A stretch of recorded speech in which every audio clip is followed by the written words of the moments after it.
Hey everyone, this is Social Dissonance, also known as Shepard. Welcome back to Let's Play Monster Hunter Tri. Today will be the Uragaan Gauntlet, and for the most part I just have a lot of Diablos pieces mixed in with other Tassets and Greaves. That's because it is only a 3-part armor set. However, it's fairly helpful against the Uragaan, mostly because the tremor resistance as well as the critical draw always adds to the damage output. For right now I'm using the Sword and Shield, so let's just go through this.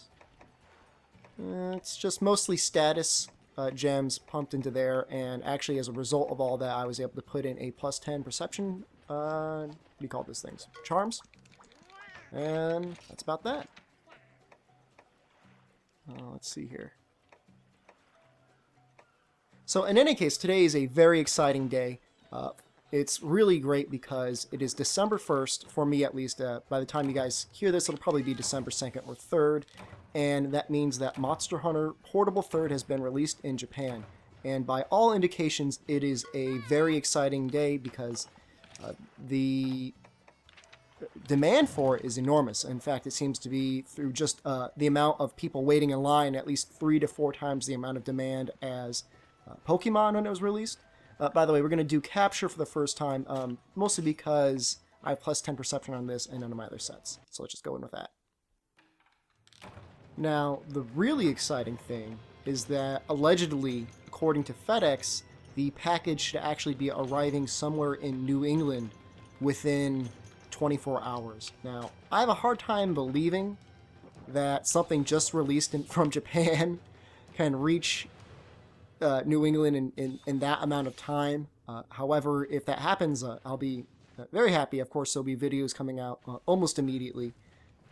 Fortunately, I am far enough in the Let's Play that I think I'll be able to grind it out while still being able to get some Monster Hunter Portable 3rd videos in. And I think you guys would probably appreciate a mix of both of those. Just a little correction from the last Gauntlet with the Diablos, as I think all of you pointed out, or at least many of you did. Of course, the Majestic Horn is required for the helmet. And the best way to get that is to break both of the horns and via subquest, because that is the only way it'll arrive, is through break rewards at the end of the quest. The Twisted Horn is actually the most common drop. You get that almost all the time.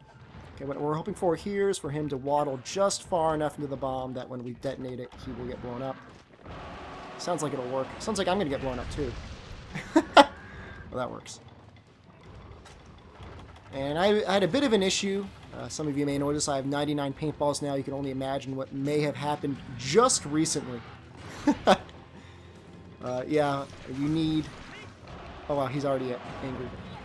Yeah, you need paintballs in order to activate the perception skill. Otherwise, there's no way to know if it's actually working or not. I feel really bad for Cha-Cha. I think he just got super slammed. And for those of you that saw my arena run with Uragaan, of course, remember we're aiming for his ankles and his stomach. By hitting him or anywhere else, you'll end up bouncing and doing significantly less damage. Not as big of a deal with the Sword and Shield if you can get yourself into a good enough position where you'll bounce, eventually hitting him anyways, but, of course, we're always going for the most damage. And of course, the critical draw does a pretty decent damage boost, even though I just completely whiffed it. Uh-oh.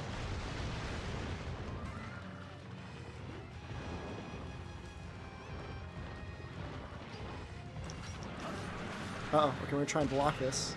Okay, but see, the problem is that it actually hits twice. So even though I blocked it the first time, it goes for long enough that I will be hit by the second attack of it. Which is a shame. Okay, I want to roll around, but I cannot... you need to be constantly attacking in order to get off your status attack. So while he has that going, I can take the time to heal. And I think it only takes 30 seconds for the full damage of the poison to go through. Which is, really quick. I think most monsters take about 60 seconds. I think Jaggy and Baggy go pretty quickly as well. And I think Gobul actually is like the oddball. He almost takes like 2 minutes per poison application. I could be wrong.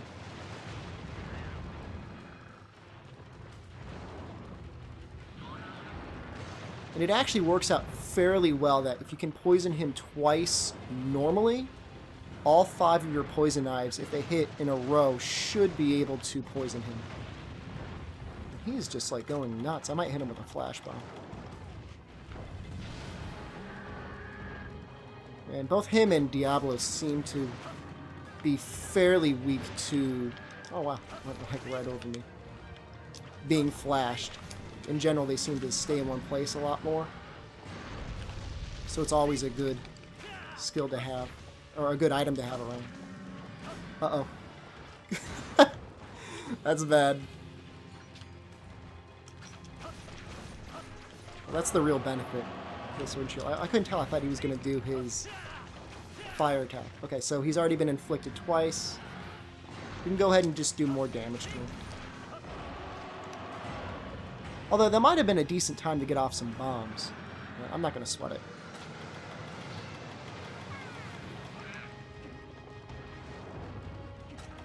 Let's see if he gets close. Not really.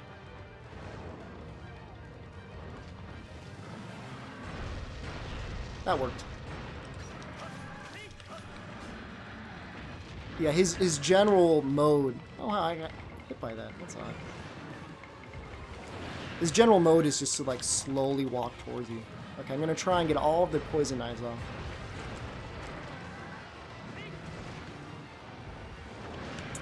Okay, just out of the way. We don't want to hit that rock tour.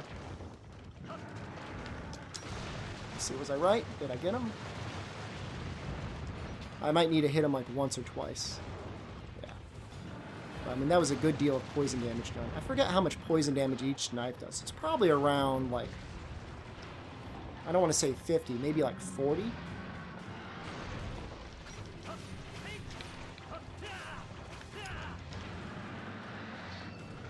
Now see, if I had a longer weapon, I would actually be able to hit his tail while he's doing that little fire attack there.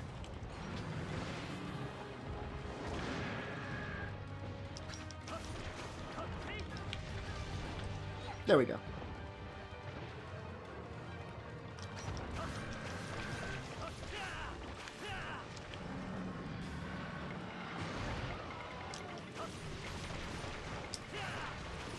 Now, for those of you curious about like what causes the chance for a status attack to actually go off with a melee weapon, as best I can tell, it's based off of the actual total amount of status damage on the weapon. So for weapons that have a higher, like 300, like a higher attack of like 300 on them, that increases the chances by like 3% per attack.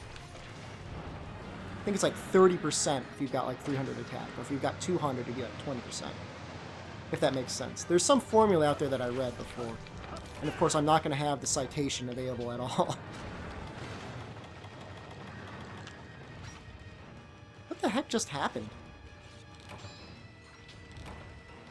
I've never seen him do that before. He just like rolled into a wall and fell over. That's really funny.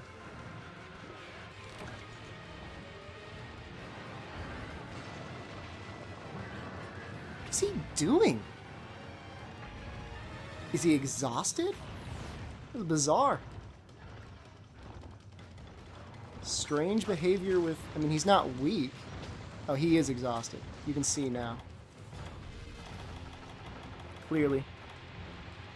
Okay, well, it's going to kind of suck when we hit him with this pitfall trap. The main issue being is that there's really no spot in his body that's easy to hit with a sword and shield when he's in a trap, but... Oh, you know, that's why maybe we should use a shock trap. That would make the most sense, right? That way we can continually hit him in the underbelly.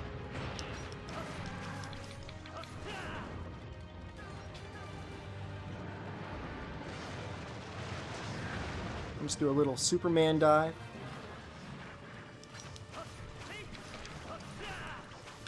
I'll just see if we can get off any more poison from this.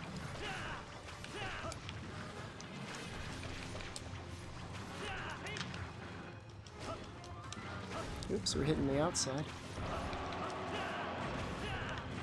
And of course, those of you that may have seen my last video, you'll know that monsters that are exhausted stay in a flashed state for even longer as well.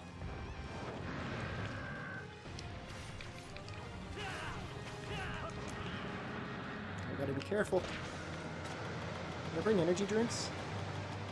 Yes, I did actually. It's always a...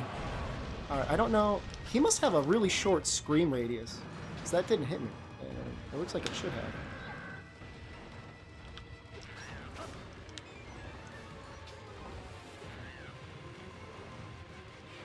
Now we have to be careful around these bombs. Because they are detonated every time he does his super pound. I don't really know how we're doing on time. Let's check here. Just over 10 minutes.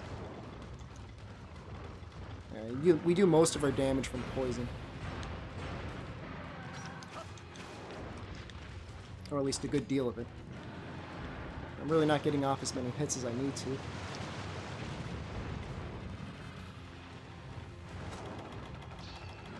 Maybe do I have more bombs? I've got like one more bomb.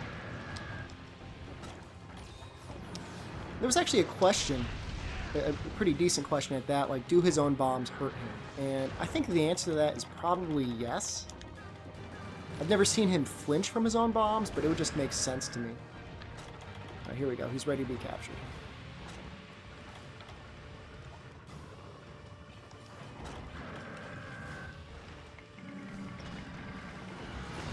Wow.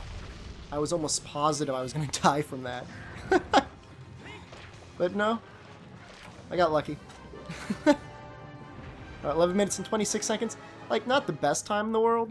But I'll take it. You know, what's really hard is I'm going to have the longsword at some point and the switch axe. And there's just really no great weapon to use at him that's level appropriate. But we're going to do the best job that we can when we get to those anyways.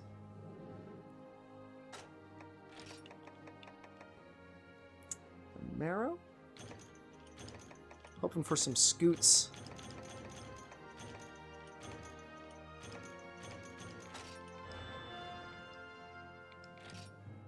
Sense 8. Kinda useless, but I mean, I'll take it. Whatever.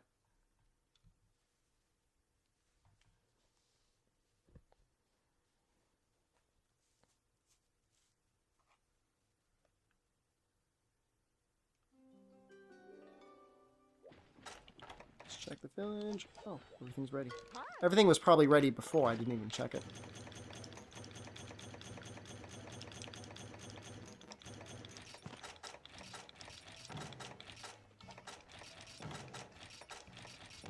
I had somebody calling me a cheater on the previous videos because they were in disbelief of how many scatterfish I have. I mean, and all I have to say to that is, like, keep running your farm, man. Keep running your farm. And that is all I have done. And I am very rich because of it. I am running low on dung, though. It's okay.